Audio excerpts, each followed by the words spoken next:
Hello, everybody, and welcome to the NFL Prop Zone. I am your host, Dan Karpuc, here from BetQL, and I'm very, very excited to have this show on a Saturday night here, right before the NFL slate kicks off. As you can see, we're going to start off with some slate thoughts. We're going to go game by game, and I mean game by game. I have a bunch of notes for every single game on the slate, on the main slate, I should say. On Sunday, we're going to go over some exclusive offers that I have just for you. Then we're going to wrap it all up with the top 10 DFS values and the top 5 player prop values on this slate. So without further ado, let's get into some slate thoughts here. As you can see from what happened the other night, in the Lions-Chiefs game. We don't really know much about teams right now, and I think that's pretty much reflected in the betting lines this week here. A lot of tight spreads, a lot of 2.5s, a lot of 3.5s, and within that range. Not too many lopsided favorites or anything like that, except the Ravens over the Texans, and that's not even a double-digit spread. So unlike the end of the season, where you see 15-plus point spread sometimes, we're not seeing that in week one, and it makes sense, right? We don't know too much about these teams. All we can do is use all of the information that we have in order to make the most informed decisions, and I came up with a bunch of notes. So let's go game by game here. We're going to hit every single game in order of start time on this slate. And I think that we're going to come up with some pretty good values here to take advantage of. So let's start out with the Panthers. Sorry, as I'm playing myself on YouTube. Let's start off with Panthers at the Falcons. The Falcons are a 3.5-point favorite. The over-under is just 39.5, which is gross from a DFS perspective. I think there's some spots here that we could take advantage of, though. So first, let's just go down my list of notes. The Panthers, Bryce Young, in his first game, obviously here. He might be without his number 1 and number 2 receivers, though. DJ Chark is already ruled out. Adam Thielen, questionable with an ankle injury. Thielen is expected to play, but as a guy who has been injured in recent seasons, I'm really not high on him and don't really like one tweak and he's out for the rest of the game. So that's something to keep an eye on. Jeff Okudah, cornerback, out for the Falcons, and Cordero Patterson is questionable. If Patterson's out, that means Bijan Robinson and Tyler Algier, who I'll get to in a second, are going to split most of the running back work for the Falcons, and that seems pretty likely.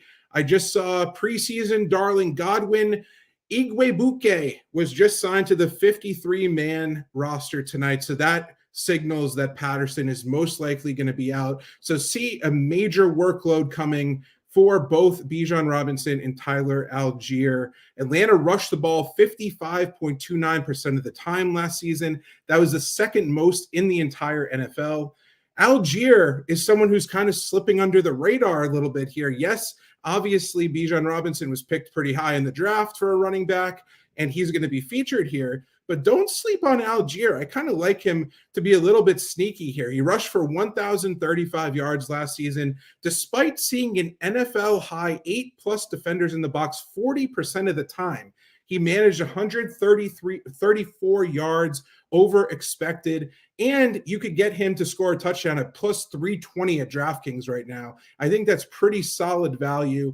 Maybe he'll steal a goal line touch from Bijan Robinson, and I think both of these guys have 15+ carry upside just within this Falcons offense. It's going to rush the ball a ton.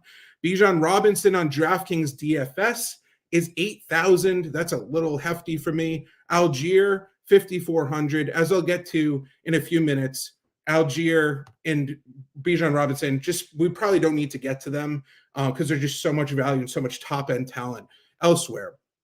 On the wide receiver side of things, it's ugly.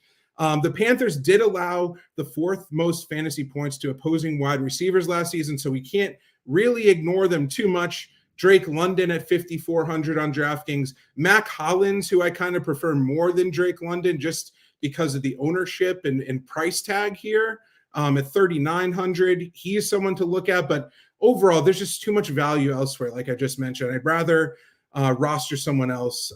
Just don't roster Kyle Pitts. Don't do it. Last season was another reminder of that. He had an NFL low 47.46% catch percentage. That was the worst among all NFL qualified players. So just don't roster him for whatever reason. He has all the athleticism. Just in this offense, he just doesn't jive well for whatever reason. So we're not going to go with Kyle Pitts, or I would highly recommend not to. On the Atlanta side, I really like that Algier touchdown prop at plus 320 over at DraftKings. That's the best price you can get it at.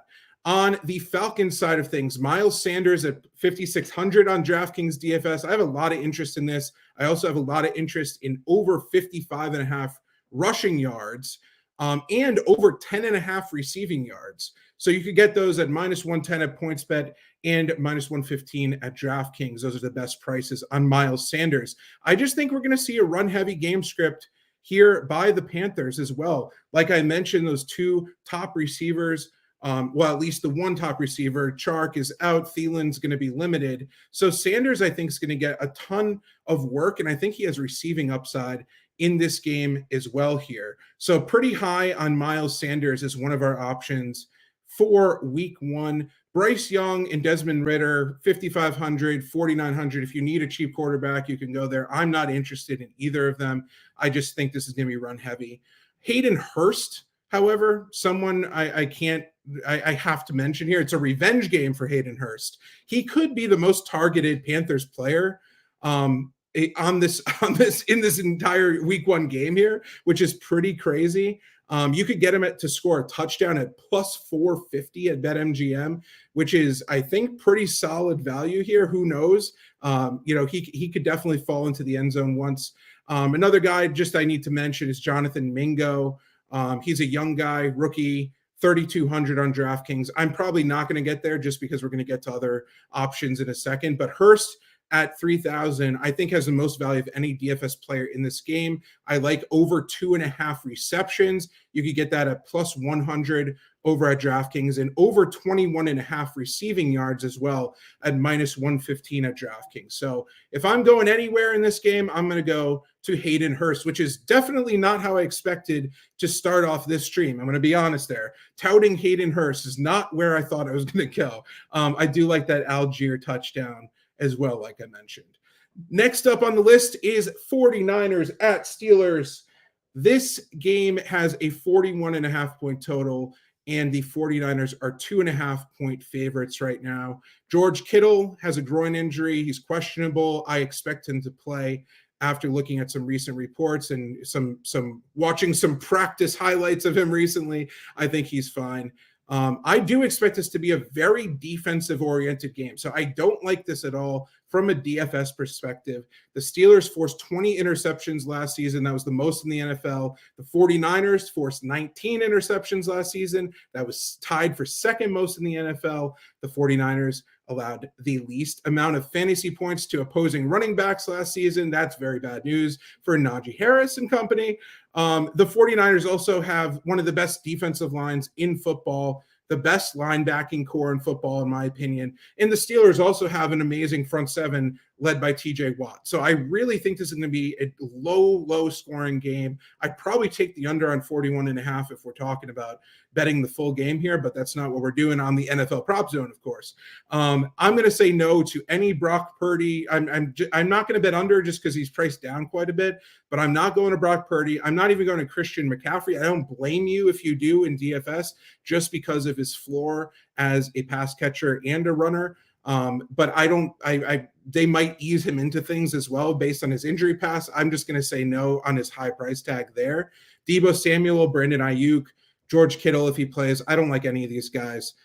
Kenny Pickett, absolutely not. He could take a step forward this season, but I don't think it's going to be in this matchup.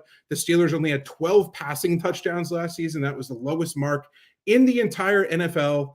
Like I mentioned, Najee Harris, absolutely not in this matchup.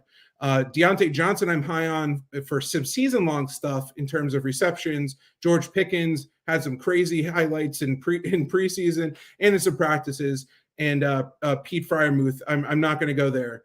So we can just write off this game, in my opinion, for DFS purposes. We have so much value elsewhere. Like in this next game, Cardinals at Commanders.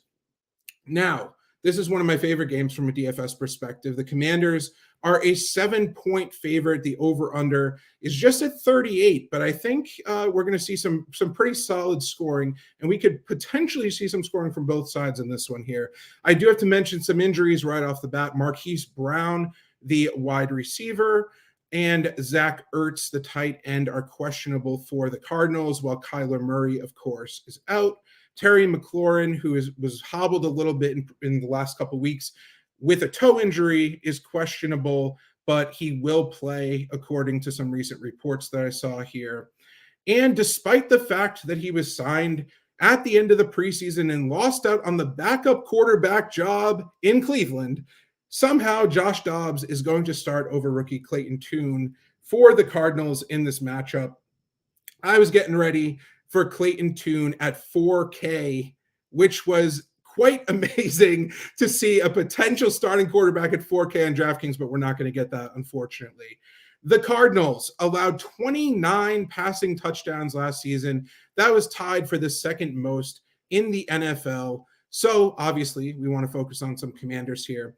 The Commanders allowed the least receiving yards to running backs last season, but tied for the most receiving touchdowns allowed to opposing running backs last season, which is pretty interesting, and why I'm kind of interested in James Conner here.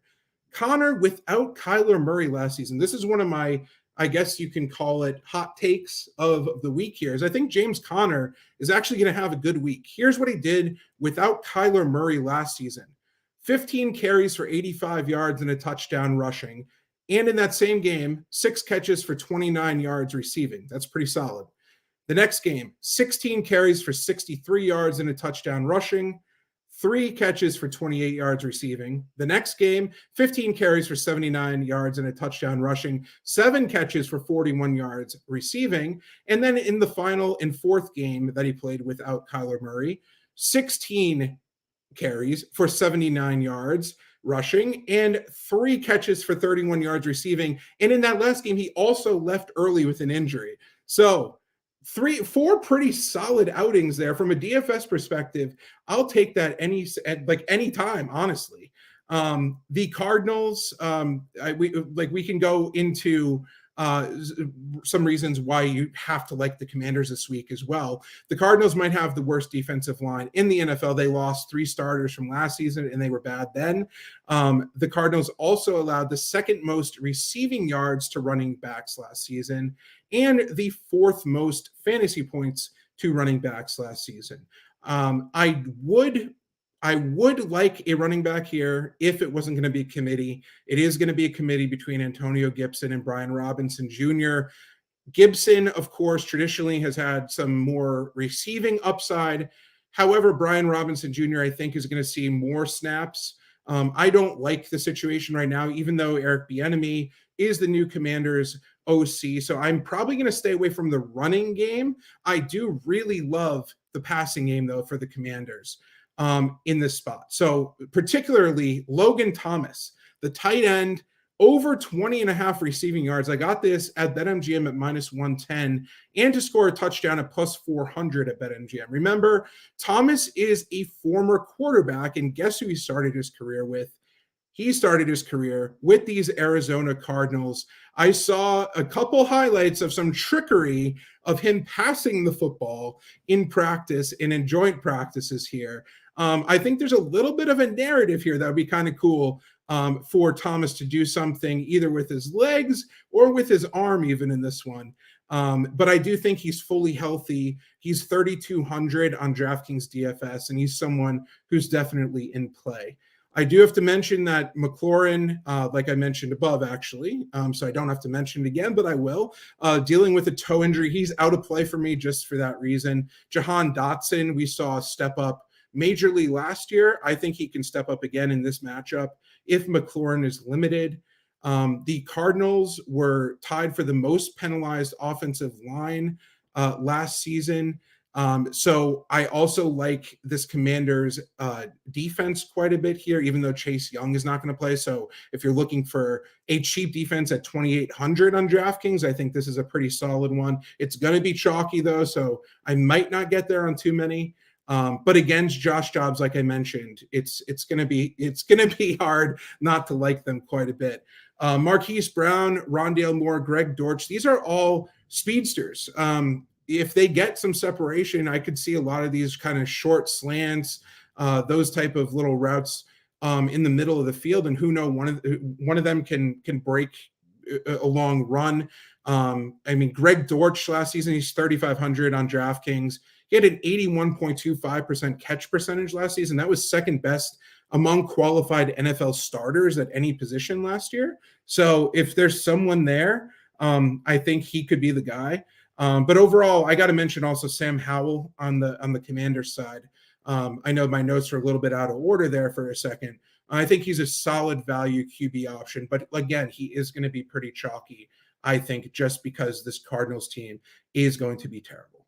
So, with that being said, let's move on to the next game. Speaking of a team that was terrible last season, this is the Ravens, or no, the Ravens were the terrible team. Sorry. The Texans were the terrible team. And for that reason, the Ravens are 9.5-point favorites, and the over-unders 43.5 in this game here.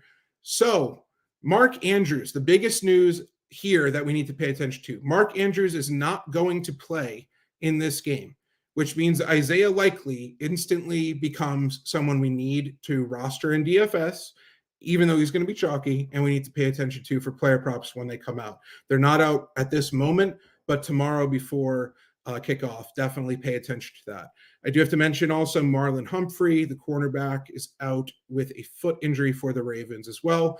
On the Texan side, John Mechie III is out with a hamstring, Jimmy Ward with a hip for the Texans. So some notes here, just some random notes before we get into this.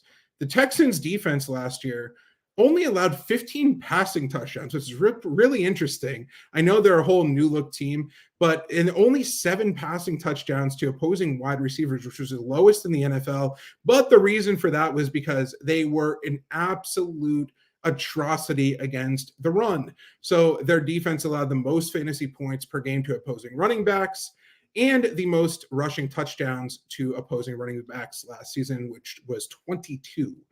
Ouch.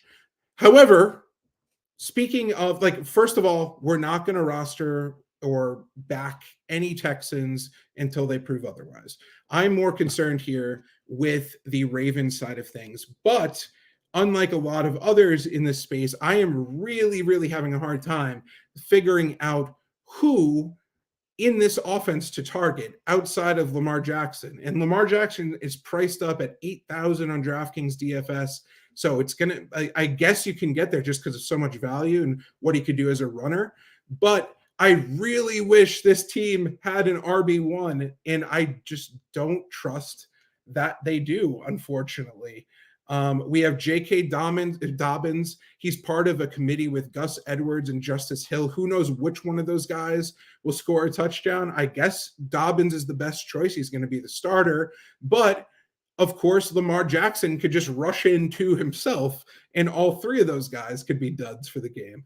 I do have to mention here, obviously, Todd Monken is the new Ravens offensive coordinator. They are implied for 26.75 points. That's the second highest mark on the slate.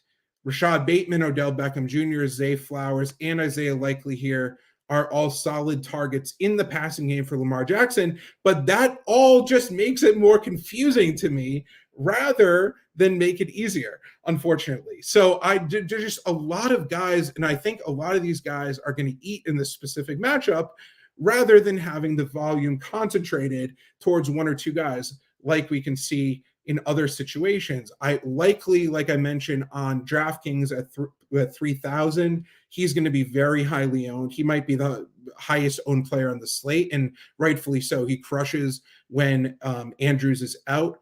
I'm not going to go CJ Stroud, Dameon Pierce, Devin Singletary, none of those receivers on the Texans.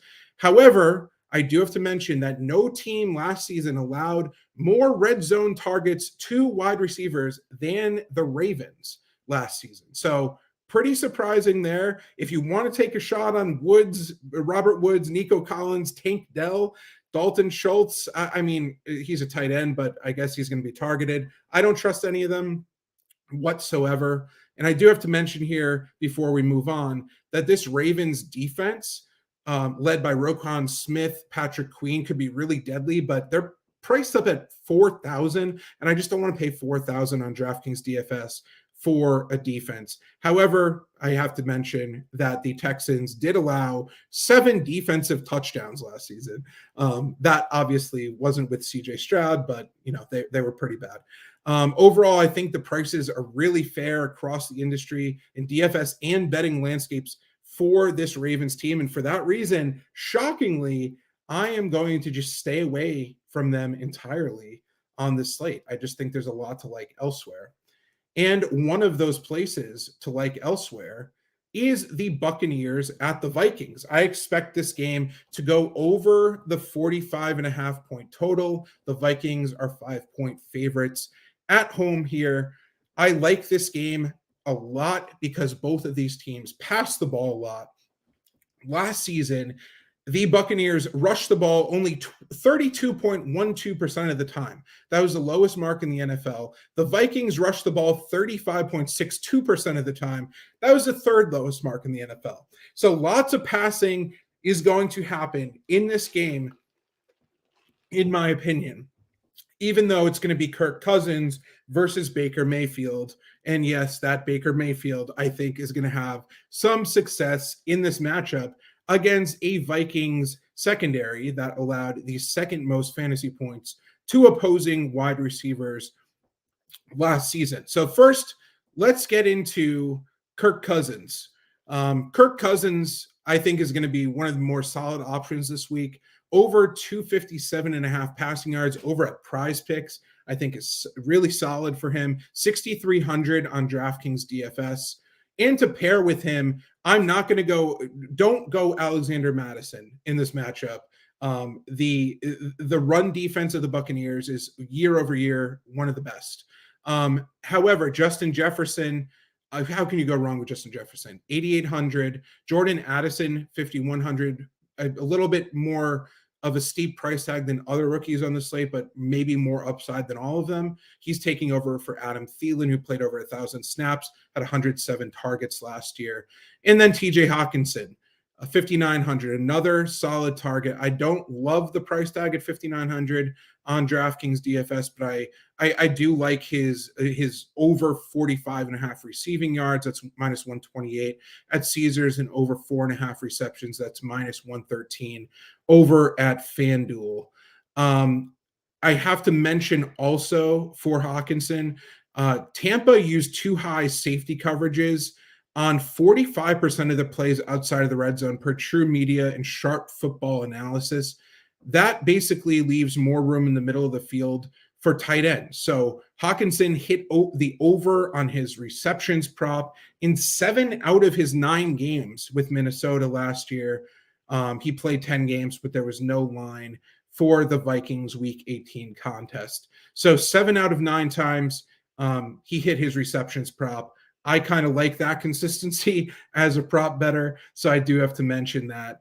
And like I mentioned, Kirk Cousins, I think you could go over 262.5 passing yards at Bet Rivers on traditional sports books, minus 113, over 34.5 passing attempts, minus 121 at Bet Rivers, and over completions, which is 23.5 at minus 119 at Caesars. I love all of those. Justin Jefferson also 87.5 receiving yards. I typically don't love targeting wide receivers at that steep number, but you could get this minus 115 at BetMGM, and it's Justin Jefferson. He can go for over. If he doesn't go over 100 yards, you're kind of surprised at this point. He had an NFL high 28 red zone targets last season also, so you could get him at plus 100 for an anytime touchdown over on DraftKings as well. So a lot to like there. Obviously, Justin Jefferson, I would say, is the top skill position player you want to target on this slate. I think a lot of opportunity is coming his way.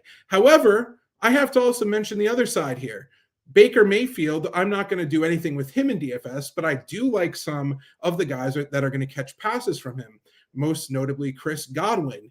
Chris Godwin over 50.5 passing yards. When I saw this line, I was a little shocked. I expected it to be maybe in the 65-ish range, but over 50.5 for Chris Godwin, minus 128 points bet. Also over 5.5 receptions. You could get this at plus money, plus 120 over at DraftKings. Absolutely love it. Mike Evans, who is just got shut down on some contract talks. I might not be okay with playing him. Who knows? A player can really take that 2 ways. He could be offended, or he could just kind of sulk a little bit, or he could completely ball out. I don't know which of those 2 guys Mike Evans is, so I'm going to stay away from him. However, one of the prime targets I'm going to roster in DFS this week is Trey Palmer. He's 3,000, so the stone minimum on DraftKings, starting as the third wide receiver. He has 4.3 speed. He's going to play in those 11 personnel sets. He absolutely burned Sauce Gardner in joint practices on a route, which is really fun to see. Go into Twitter, or X as they call it now, and just type in his name, Trey Palmer, and you can see what I mean. It was a sick route, and he has that burning speed. So I don't mind getting to him at 3,000 on DraftKings DFS. Cade Otton, another guy, 3,300 at tight end. Before the Isaiah Likely news came out, I liked him quite a bit. I don't think I'm going to get to him now just because you're going to see how much other value we have. But Trey Palmer, I think, is one of these guys that we need to look at. The running back situation for the Buccaneers is disgusting. Rashad White at 5,500, absolutely not. Sean Tucker, the rookie running back from Syracuse, he won the backup job. Apparently, offensive coordinator Dave Canales hinted that he's going to see some early down work here, but I don't trust the running game at all. I really just want to target pass catchers in this matchup. Moving on to Jaguars at Colts. This is another one of those matchups that seems like it could just be a runaway for one of the teams. I like the Jaguars. It's at -4.5 now in their favor. The over-under at 46. The Colts obviously have the whole Jonathan Taylor mess going on right now. Also, Zach Moss is questionable. Deion Jackson, Evan Hull, and Jake Funk, who's just elevated to the 53-man roster, are going to probably man most of the backfield snaps. Moss is probably going to sit just because Funk was elevated there. I don't like anyone on the Colts. I'm just going to be just pretty frank here. Outside of Anthony Richardson, over 45.5 rushing yards. I think in some garbage time here, I expect the Jaguars to roll in this matchup. So I think he could rack up some rushing yards here specifically. Over 45.5 is -115 over at PointsBet. He's 5,600 on DraftKings. I think he's going to be very popular just because of his rushing upside. I also do like his longest rush over 14.5 yards. You can get that at multiple books at that price. So I think that's a no-brainer as well. Just because what we saw from this guy, not only in the preseason and various little flashes, but back in college was, this guy is electric with his feet. So I think we're definitely going to see that early on in the season as defenses don't really know how to prepare for that. And what better week to do that than in week one? If you want to get really freaky, like we do, I mean, it is 11:30 p.m. Eastern time here. So if you want to get really freaky, you could go 2+ touchdowns for Richardson at plus 1,200 over at Caesars. I think that's a pretty solid choice. If you think he's going to struggle as a passer, over 0.5 interception. So if he throws an interception, you get that at -124 at Bet Rivers. So I really like that price for him quite a bit. You do have to keep in mind that the Colts were sacked the second most amount last season, 60 times, but his mobility should definitely come into play. And if he is under that pressure, he could just scramble out of it and run downfield. So that just boosts his rushing upside a little bit more, in my opinion. So I do like that. And the Jaguars allowed the third most rushing yards to opposing quarterbacks last season. Another factor, another positive on his side here. So I do have to go to before I forget, Josh Downs, 3,100. He's the starting slot receiver for the Colts. He played almost all of the starter snaps in the final preseason game. He could excel in the slot based on his skill set. So I really, really like him as a cheap option to pair with Richardson if you want to do that in tournaments. So don't mind him at all. The Jaguars allowed the third most receiving yards to opposing running backs last season. So a guy like Deion Jackson, although it feels like, if he's owned, that's his gross chalk. I'm not going to eat the chalk, but if you want to go there, he did have 30 catches for 209 yards in limited action last season. I'm not going to do it, but if you want to do it, I don't blame you. So I do have to mention before we move on here, PFF is ranking the Colts as the second worst secondary. They did allow the fourth most fantasy points to opposing quarterbacks last season, so that's why I'm kind of interested in Mr. Trevor Lawrence. He's 6,500. on DraftKings DFS. Travis Etienne, 6,900. I'm probably just not going to get there based on the price tag.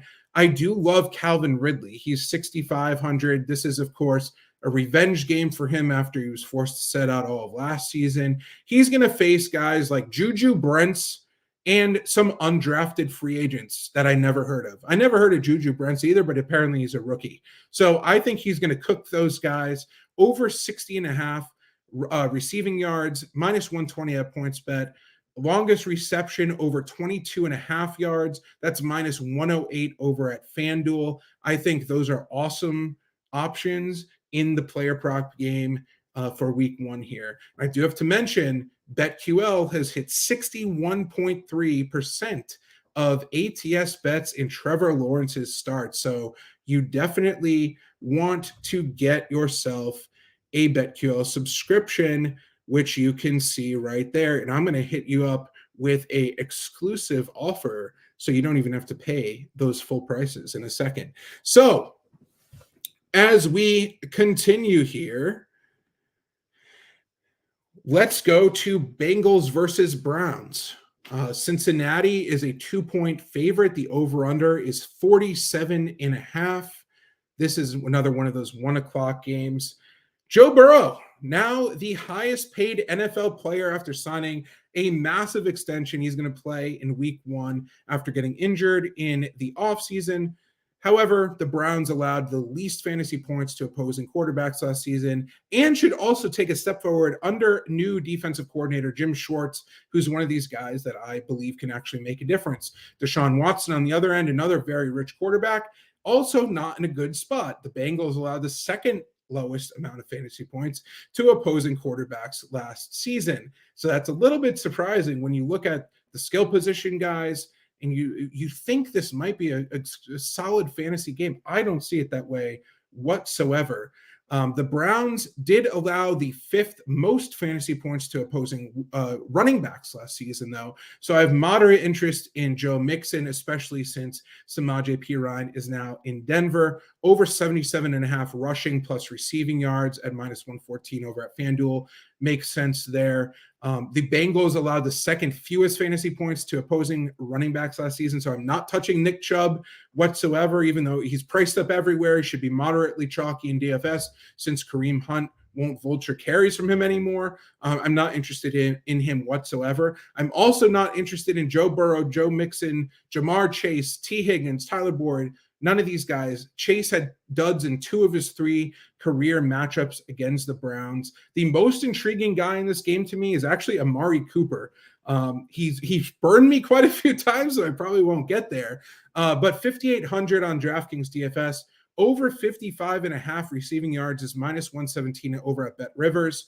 Cooper had 26% of all Browns targets last season. That ranked 11th in the NFL. He's going to see a lot of targets, especially if Deshaun Watson throws the ball more this year in general. So I like Cooper's upside. He's been a solid pro his entire career. And back to BetQL, I have to mention that we have hit 65.79% of our spread bets when Mr. Joe Burrow is under center. So that's something else to consider as you consider purchasing a subscription with us. Let's move on to the Titans and the Saints. The Saints are 3-point favorites at home. The over-under is 41.5. Some injuries here. Saints running back Kendre Miller is out. Traquan Smith is out for the start of the Derek Carr era in New Orleans. And most notably, Alvin Kamara is out due to suspension for the Saints. Ryan Tannehill is starting obviously for the Titans now that he's healthy. They have a terrible offensive line despite completely overhauling it in the offseason. And so Derrick Henry, obviously, anytime he's healthy and on the field, he's a solid pick. I don't love him just because of the matchup here. I think it's a solid matchup. Once again, that offensive line is terrible. And I think TJ Spears, actually his backup, has some explosiveness. He could steal some touchdowns from him this season. Teams stacked the box against Henry 38.1% of the time. That was 2nd most in the NFL last season. He still had 133 carries, in that situation against a stacked box. That was 46 more than the next running back on the list. And he had almost 500 yards after contact versus stack boxes. So if you want to play Derrick Henry, I don't blame you. He's matchup proof, but I just don't. I think there are better options elsewhere. DeAndre Hopkins is obviously now with the Titans. Treylon Burks, I think, could have a resurgent year here, especially because Hopkins is going to demand some attention on the other side of the field. Burks' yardage prop, I think, is too low at 36.5. I'm not going to touch it, but I think that that's a solid option. Don't roster Charles Okonkwo, though. The Saints have allowed the least fantasy points to opposing tight ends last season, and they usually are pretty stout against that position. I don't think they're going to allow too many fantasy points or too many yards or touchdowns to that position once again this season based on their personnel.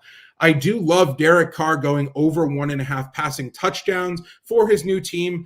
I got that at plus 108 over at Bet Rivers. The Titans have allowed 29, or not have allowed. They did allow 29 passing touchdowns last season. That was tied for the second most in the NFL. So I do love Derek Carr, and pairing him with Chris Olave and Michael Thomas. Once again, the Titans allowed the most fantasy points to opposing wide receivers last season as well. And so Chris Olave over 65.5 receiving yards is minus 114 over at Bet Rivers.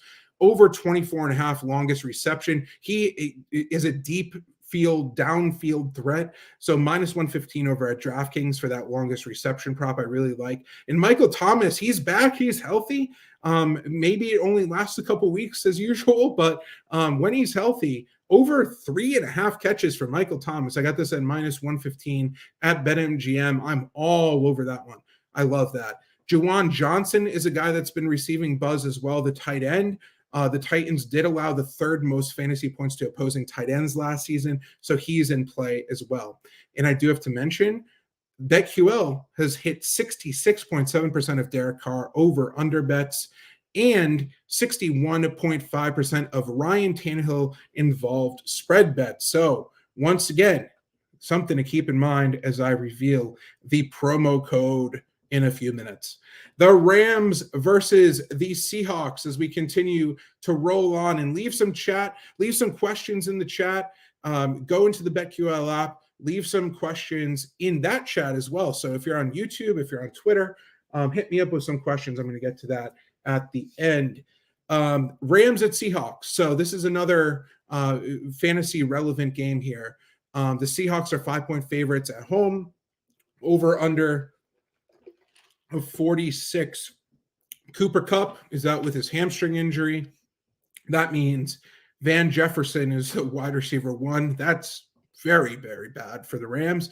Tyler Higbee is the best tight end option on the whole slate, in my opinion. Puka Nacua, solid value, along with Tutu Atwell. And I'll get more into those guys in a second. Jamal Adams is ruled out for the Seahawks, which is the notable injury there. I'm absolutely not touching Matthew Stafford at 5,700 in DFS on DraftKings. I'm not going to get to Cam Akers either, although I'm pretty high on him for his season-long stuff. The Seahawks allowed the third fewest fantasy points per game to opposing wide receivers last season. However, Nacua and Atwell are going to start and play the majority of the snaps at the stone minimum of $3,000 on DraftKings. I think getting to one of these guys, or maybe both if you want to stack up this game, makes a ton of sense. Nacua also over 20.5 receiving yards is way too low of a prop for someone of his skill set. I think he's going to take over a lot of Kupp's potential routes here early on. He's at minus 120 at PointsBet. That's an auto play for me. Atwell over 29.5, minus 115 at BetMGM. I'm less confident in that one, but Nacua over 20.5 is a no-brainer to me. The Seahawks allowed the second most fantasy points per game to opposing tight ends last season. That means Tyler Higbee at 4,800 is an awesome play on DraftKings, even with Isaiah Likely there. over 43.5 receiving yards is minus 120 at DraftKings. He had 7.2 targets per game with Stafford playing last season, led the Rams in targets and receptions over the last 6 regular season games. And Stafford doesn't even know his teammates' names, according to his wife, but he does know Higbee's. So I think that might come into play, a little familiarity there for Mr. Higbee. So I like that. Geno Smith, 6,100 on DraftKings, DFS. I like him. Nearly half of his 30 touchdown passes came on deep passes, and his 13 downfield touchdowns led all quarterbacks last year. Who would have thought that Geno Smith would ever do that? His rate of success was stellar. 25.4% of his deep attempts produced touchdowns last season per Next Gen Stats. He had the best passer rating against zone coverage in last season, and he plays the Rams, who, guess what, ran zone defense at the highest rate in the NFL last season. So big day coming for Geno Smith. I'm going to stay away from Kenneth Walker and Zach Charbonnet, the running back duo. Kenneth Walker has some upside, obviously, whenever he touches the ball. But I want to attack this Rams secondary that just lost Jalen Ramsey, obviously, and 3 other starters who combined to play over 2,000 snaps in coverage last year. PFF is rating the Rams secondary as the worst in the entire NFL. So therefore, DK Metcalf at 7,000, Tyler Lockett, 6,700, Jackson Smith Njigba at 4,900. All of these guys I like. I don't mind getting to one of them in all of your lineups. I think one of them is going to go off, at least one of them. Noah Fant, I'm probably not going to get to at 3,100, but Metcalf, Lockett, and I like them more than the rookie. Metcalf over 60.5 receiving yards, minus 114 at FanDuel makes a ton of sense to me. Over 23.5 for his longest catch at minus 115 at BetMGM makes a ton of sense to me. And get this, Geno Smith's longest pass completion prop is 36.5. So if I'm betting a pass completion prop, longest pass completion prop at 36.5, I think it's going to go to Metcalf. I could just get Metcalf at over 23.5 for the longest catch. I think that's a no-brainer to go with Metcalf, and I think there's some clear value there. I guess the books are kind of pricing that for Lockett as the deep threat, but I don't mind Metcalf at over 23.5 at all, as you'll see in a second. Metcalf also, if you want to get a touchdown prop at plus money, he had 27 red zone targets last season. That was the second most in the entire NFL. Moving on to the Eagles and Patriots. The Eagles are 3.5-point favorites at New England. The over-under is at 44.5. The Eagles, in my opinion, have the best offensive line in football and the best defensive line in football. That's going to be big trouble for the Patriots. The Patriots allowed 28 passing touchdowns last season, third most in the NFL, but they also had 19 interceptions. That was the second best in the NFL. Jalen Hurts is in a kind of weird spot here. He's at 7,800 on DraftKings DFS. He was 8th in the NFL in first half pass attempts, 24th in second half pass attempts, and 32nd in fourth quarter pass attempts last season per Sharp Football Analysis. That kind of put a little bit of a cap on his upside. For that reason, I'm going to stay away in this matchup and kind of have second thoughts about him for most of the season here. Also, he was not an efficient passer when he was forced out of the pocket. I think Bill Belichick and his staff are going to make him as uncomfortable as possible here. I do think the Eagles are going to roll, but I think that's more going to be a fact of how terrible this Patriots offense is, as I'll get to in a second here. Stay away from all of the running backs for the Eagles. The Patriots allowed just 3 rushing touchdowns all of last season. That was the fewest in the NFL by 3. DeAndre Swift, Rashad Penny, Boston Scott, Kenneth Gainwell, they're going to all split carries. Absolutely not. A.J. Brown, Devontae Smith, they're solid plays anytime they go out there. I just think other options are better. Dallas Goedert, another good option. But I'm going to just cross off this game most likely here from a DFS perspective and don't love too much on the betting side either. Let's go to the Patriots offense here. Bill O'Brien is the new offensive coordinator. I don't care whatsoever. Mac Jones, just don't do it. He's so bad. A major contrarian option here, I have to mention Ramondre Stevenson. He's 7,000 on DraftKings. No one's going to play him. But I do have to mention that 14.3% of his carries gained 10 or more yards last season. That was sixth in the NFL. And he also had 3.81 yards after contact per carry. That was second in the NFL, right behind Tony Pollard. So he could be one of these really minuscule owned guys if you want to get super contrarian. And that was via Sharp Football Analysis where I got that data, just to give them some credit on those numbers. His longest rush yards prop is at 14.5. The over there is minus 121 at Unibet and Bet Rivers. So I do need to mention, obviously if you want to get contrarian there, or if you want to get contrarian for Zeke Elliott, he's 5,200 on DraftKings. I would never do that. Plus 295 to score a touchdown at DraftKings. Maybe he falls into the end zone off of goal line touch or something. I'm just not going to touch it. And don't do any of the Patriots wide receivers. Just don't do it. If you like your money, just don't do it. Moving on to the Raiders and the Broncos. The Broncos are 3-point favorites at home. The over-under is 43. Chandler Jones is out with some personal issues. Jerry Jeudy is questionable but doubtful with a hamstring. Tim Patrick is out. And both Philip Dorsett and Lil Jordan Humphrey were elevated from the practice squad, so Jeudy is most likely going to be out here. The Ravens allowed the fifth most fantasy points to opposing quarterbacks last season. They only had 6 interceptions last season. That was tied for the lowest in the NFL. They have the third worst secondary this season, according to PFF.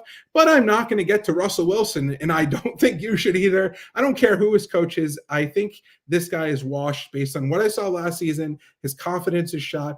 I'll let him prove me wrong. If someone wins $1 million with Russell Wilson, more power to them. It's not going to be me. Javonte Williams, anytime touchdown at plus 170 at FanDuel is kind of appealing. He's priced at 5,900, but Samaje Perine there, 5,100 on DraftKings DFS. I don't really love any of the options here. I do think that Cortland Sutton at 5,200 on DraftKings is interesting. His yardage prop is at 55.5. I think that's accurately priced. I probably won't get there. However, Marvin Mims, the rookie Marvin Mims Jr., 3,000 on DraftKings DFS. He's going to start most likely. Brandon Johnson, 3,000 as well. He's going to most likely see a ton of snaps with Jeudy out here. So keep those guys in mind. Greg Dulcich, another guy here. His yardage prop is at 30.5, and he's priced at 4,000 on DraftKings. I'm just not going to get to any of these guys, most likely just because I don't trust Wilson. If I had to pick one, I'd go Mims at the minimum price. Jimmy Garoppolo, 5,300 on the other side. Josh Jacobs, 7,700. I'm probably not going to get there based on the price tag.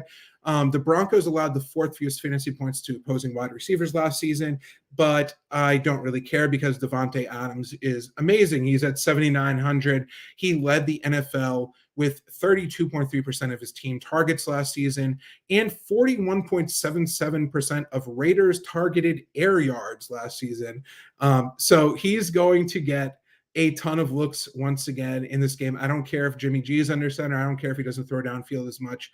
He's going to be looking Davante Adams' way. And his receiving prop is at 70.5 for Davante Adams. 70.5, minus 118 over at Caesars. For Davante Adams, over all day, please. Over all day. That's all I'm going to say. If you want to get a little spicy here, Michael Mayer, the receiving-oriented tight end, over at PointsBet and FanDuel, is plus 500 to score a touchdown. I kind of like that. I might sprinkle a little bit on that as well. Moving on, 2 more games here to cover. The Dolphins and the Chargers here. Teron Armstead's the star tackle is going to be out. That might have an impact on the Dolphins running game. Raheem Mostert, 5,400. I like him. Devin Akane, 4,900, his backup. I don't know how much of a split this is going to be. Mostert's been there. He's done that. Jeff Wilson's on the IR, and I think those two guys are going to split most of the touches. You could get Mostert for a touchdown at plus 130 over at FanDuel. I think the injury to Jalen Ramsey at corner for Miami is going to be a huge problem for them, especially in this matchup. The Chargers rushed the ball just 34.91% of the time last season.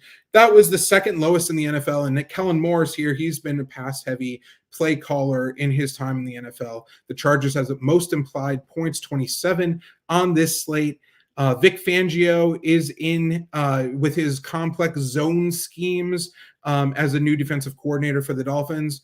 I just don't think it's going to matter too much. The Dolphins allowed the tied for the most receiving touchdowns to opposing running backs last season. Austin Eckler at 8,400 is super expensive on DraftKings.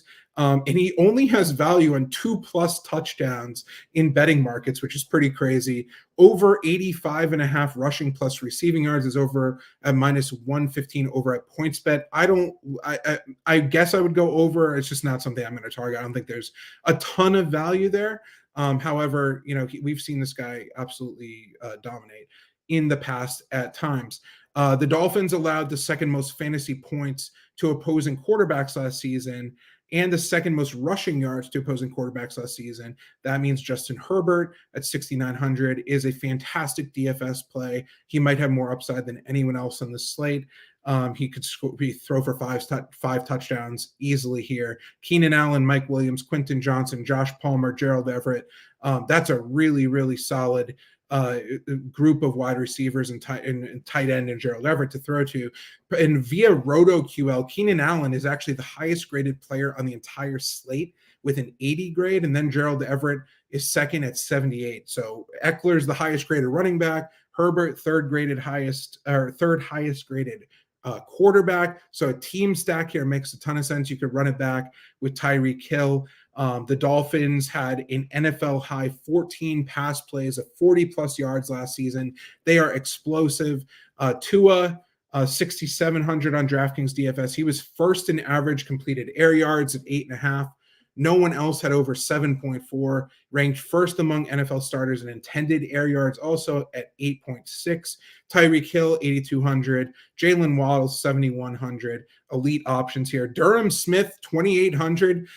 Right behind him is Tyler Kroft and Justin Hill. So Mike Gesicki's gone. He was third on the team in targets last season. Durham Smith, 2,800. Don't be shocked if he scores a touchdown or if he outperforms his salary. It won't take too much to do that. Tyreek Hill is obviously the top target, though. 30.2% of team targets, which was second in the NFL. And he also led the NFL with 4 plays of 50+ yards. He had 40.15% of Dolphins targeted air yards last season. So he's this ultimate boom play, great DFS play. And if you could get a good number on him, which I haven't found yet in the player prop market, definitely go on that. If you want to just go touchdown, just do that. And then finally here, Packers at Bears. Christian Watson, hamstring is out, which is going to free up a lot here. I do have to mention that the Bears are a 1-point favorite. The over-under is 41.5. Christian Watson, like I mentioned, hamstring out. Romeo Doubs, questionable, which means that 3,000 Jaden Reed, the rookie wide receiver, is going to grade out as a stellar play. I'll get more into him in 1 second here. The Bears allowed the third most fantasy points to opposing quarterbacks last season. I think that's going to change a little bit, but if you want to get to Jordan Love, he's 5,000 over at DraftKings DFS, over 212.5 passing yards at Prize Picks. I don't love it. I don't hate it. I do have to mention that the Bears allowed the second most fantasy points to opposing running backs last season, second most rushing touchdowns to opposing running backs last season. So Aaron Jones, AJ Dillon, I would prefer Aaron Jones plus 155 for a touchdown at DraftKings. Jaden Reed might be the best value, one of the best value options on the slate looking back on it, just because his other wide receivers that he's going to be competing with for targets are Samori Toure, Malik Heath, Dontavian Wicks, Luke Musgraves, Ben Sims, Tucker Kraft. I don't know any of those guys. Reed has a yardage prop of just 36.5. Going to go way over that, in my opinion. I think that's clearly the player prop to target, and I love getting to him in DFS. Justin Fields on the other side of things here. If you want to get to him in DFS, that's never a bad option after he was kind of let loose and allowed to run at the crazy rate he did towards the end of last season. He was actually the most explosive runner in football last year per next gen stats data, better than running backs, wide receivers, anyone. He's 7,700 on DraftKings, pretty solid contrarian option in my opinion, with just as much upside as anyone. I'm not going to touch the running back situation. Dante Foreman, Khalil Herbert, Roshan Johnson, not touching that. That's going to be a committee.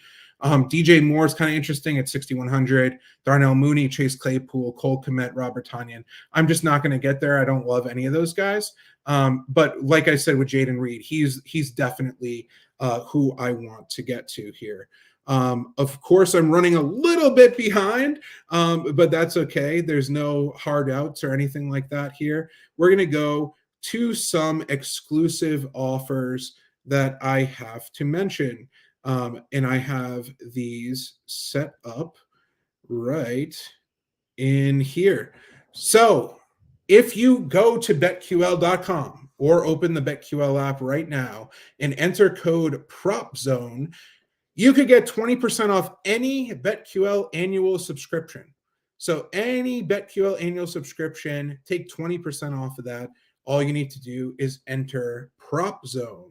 I'm going to go through all these just because there are so many that you could pick from. If you sign up at BetMGM, you could get a full year of BetQL free. You got to do this from BetQL.com or the BetQL app. We will know if you sign up and we will contact you with your free membership. So if you don't have BetMGM, this is the time to do it. At Thrive Fantasy, if you enter code BetQL at Thrive Fantasy, you get an instant 100% deposit match up to $250. This is a no-brainer. If you want to start playing fantasy at a new spot, this is the place to do it. You get a free or a deposit match. Like, how could you go wrong with that, right? At BetMGM, you could also get up to $1,500 in bonus bets. So once you sign up and get that, you get that free year of BetQL. And with that sign up, you also get up to $1,500 in bonus bets as well. And you got to do this from BetQL or the BetQL app. Some other ones here from FanDuel: bet $5, get $200 in bonus bets and $100 off NFL Sunday ticket at FanDuel. How can you go wrong with this? Look at this little combo offer here. You got to do this from BetQL.com or the app once again. But that's a solid one if you don't already have FanDuel. Bet $365, bet $1, get $365 in bonus bets. That's another awesome one. Bet $365. Pretty solid platform. Check them out. They're very popular. How can you beat that offer? Bet $1.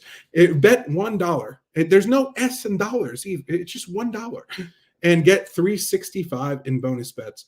DraftKings, bet $5, get $200 in bonus bets over there. So you get bonus bets everywhere. If you're a novice bettor, if you don't already have, or if you're not already signed up with some of these sports books, you gotta do it. Now's the time.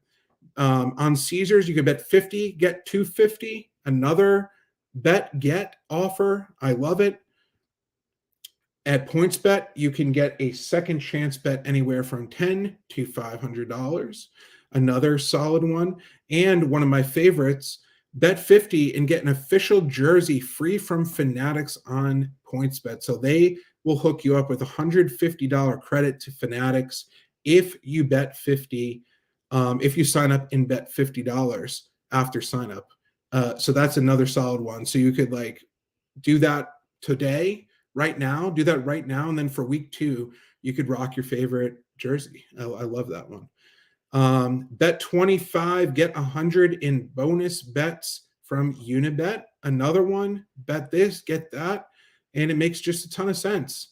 And then get a first bet reset up to $250 at Betway from BetQL.com or the BetQL app. So all of those offers are available right in the BetQL app. And all you got to do is go to BetQL.com or go there and then the Sportsbook offers section. You cannot miss. So let's get on with the show here. The top 10 DFS values. I'm going to pop them up right here. We're going to summarize what we just talked about. Coming in at number 10, Hayden Hurst. And look at these salaries. Look at these DraftKings salaries. Salivate over them. This is the only time that we're going to see these people. It's only going to happen in week 1. Hayden Hurst, 3,000. Panthers at the Falcons. Again, revenge game. Brandon Johnson, Broncos at the Raiders. He's going to come in and play because Judy is most likely going to sit. Tutu Atwell, like I mentioned, Cooper Kupp's out. Tutu is going to start at the number 2 wideout spot against the Seahawks. Durham Smith, yes, I want every part of this Dolphins game, and there's a typo there because I was rushing to put in Isaiah Likely. It's the Dolphins at the Chargers, not the Vikings. But I love Durham Smith. Logan Thomas, whenever anyone plays the Cardinals, you want to roster a tight end. So the Commanders tight end, Logan Thomas at 3,200, absolutely. Josh Downs starting at the slot for the Colts against the Jaguars. Puka Nacua, 3,000 at the minimum for the Rams versus the Seahawks. I think he's going to show up big in this game. He's going to be in a lot of my lineups this week. Marvin Mims Jr., the opportunity is going to be there once again. Yes, it is going to be Russell Wilson, but I just think based on target share, he's going to get there. Trey Palmer was my number 1 option before Isaiah Likely showed up now that Mark Andrews is out. But Trey Palmer, elite option this week. I think this is going to be a high-scoring game, sneaky high-scoring game, and he has burners. This guy, I think he's going to show it off. He's going to be lower owned than expected, in my opinion.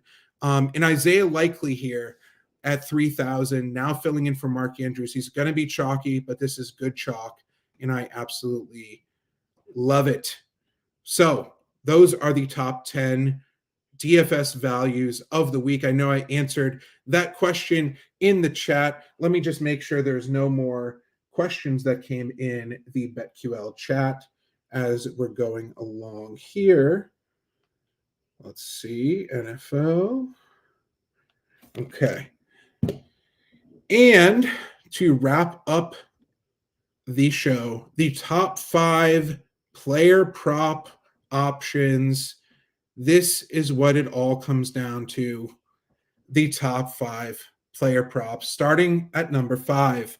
Chris Godwin on the Buccaneers against the Vikings, over 5.5 receptions at plus 120 over at DraftKings. I love the over in this game at 45.5. So naturally, I'm going to like some of those individual players too. The player prop pricing is pretty accurate across the board, but I love Chris Godwin here to catch 6 or more passes.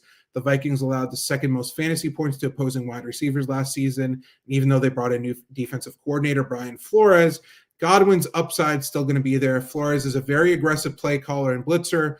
Godwin will most assuredly face man coverage in the slot, which is a huge advantage for him. The Buccaneers have Baker Mayfield under center, but their offense allowed just 22 sacks last season. That was the best in the NFL. Despite throwing the ball an NFL high 67.9% of the time, Minnesota's secondary is going to be really bad, and it's worth mentioning that there's a lack of general depth behind Godwin. Of course, Palmer is there, but behind Palmer, Evans, and Godwin, not too much depth. I think this is going to be a shootout, and I think Godwin is going to get started with a big week 1 performance. Moving on to Tyler Higbee as the number 2 there on the Rams tight end versus the Seahawks, over 43.5 receiving yards, minus 120 over at DraftKings. A lot of factors are working in his favor. Not only does BetQL project him to rack up 50 receiving yards here, but the Seahawks allowed the second most fantasy points per game to opposing tight ends this season. Now without top target Cooper Kupp, Matthew Stafford has to rely upon Van Jefferson, Tutu Atwell, Puka Nacua, Ben Skoranek, and Demarcus Robinson as his wide receivers. Yikes. Translation, a lot of targets are coming Higbee's way, especially since the Rams are going to be playing from behind in a pass-happy game script. He has a proven rapport with Stafford. Stafford knows his name, which is not something that could be said for any of the aforementioned wideouts. I expect him to get 10, maybe even 12 targets in week 1, and therefore exceed his receptions and receiving yards marks. And I like him in DFS as well. Moving on to Logan Thomas, over 20.5 receiving yards versus the Cardinals. Another tight end here. Anyone who plays DFS knows you want to target tight ends against the Cardinals year after year. They are complete turnstile when it comes to surrendering big numbers to that position, and last year was no exception. They allowed the most fantasy points to that group. Thomas has been plagued by injuries throughout his career, but now he's healthy. I really like his upside at this number. Not only is this a revenge game for him against a team he began his career with as a quarterback, but new offensive coordinator Eric Bieniemy is at the helm of Washington's offense. They most likely are going to utilize the tight end spot, somewhat like Travis Kelce. I'm not saying Logan Thomas is Travis Kelce, relax. But I think that he's going to definitely take some plays from that playbook. And nobody behind Thomas on Washington's depth chart is going to challenge him as a pass catcher at his position. I'm not making the claim, obviously, that he's going to step in and put up gigantic numbers, but we just need 21 receiving yards against what could be the worst defense in the entire NFL. Sounds good to me. Number 2, Saints quarterback Derek Carr, over 1.5 passing touchdowns versus the Titans. This is plus 108 at Bet Rivers. The Derek Carr era is going to begin in New Orleans as the Saints welcome the Titans to town. Tennessee's pass rush and front seven are legit, but they struggled really bad against the pass last season. 29 passing touchdowns, tied for second most in the NFL. BetQL is projecting Carr to throw 2 touchdown passes, which makes complete sense against a defense that sells out completely against the run. Carr has some weapons to throw to also. Chris Olave instantly established himself as a wide receiver 1 caliber talent last season, but oft-injured Michael Thomas is going to be back operating out of the slot. If he could stay healthy, he could be a major asset for Carr, especially in this game where he should be under a lot of pressure due to the Titans pass rush. Tight end Juwan Johnson is also a reliable option as a receiver, as I mentioned. And at plus money, this is a fantastic option. But number 1 goes to DK Metcalf, over 23.5 yards for his longest catch versus the Rams at minus 115 over at BetMGM. Pro Football Focus, the Rams have the worst secondary in the NFL to enter the season after they lost 4 starters who played over 2,200 coverage snaps last season. It just so happens that Geno Smith was the most dangerous deep ball thrower in the NFL last season. And based on his insane frame and speed combo, I expect Metcalf to burn one of the defenders that will attempt to defend him at least one time, maybe even twice. Considering the fact that Smith's longest completion prop is at 36.5, like I mentioned, I think there's a lot of value here getting Metcalf at just 23.5, since I'd expect that deep ball to go to him. Of course, there's others that could come into play. Lockett, Jackson Smith, Jake Bobo, some of these guys could come into play, but I think Metcalf is the guy I want to lean on here. I think he has the most upside, and on this specific prop, I think the value is pretty undeniable here in week 1. So those are the top 5 player props. Thank you very much for joining me. Before I head out, once again, enter code PROPZONE. Take 20% off any of these annual rates.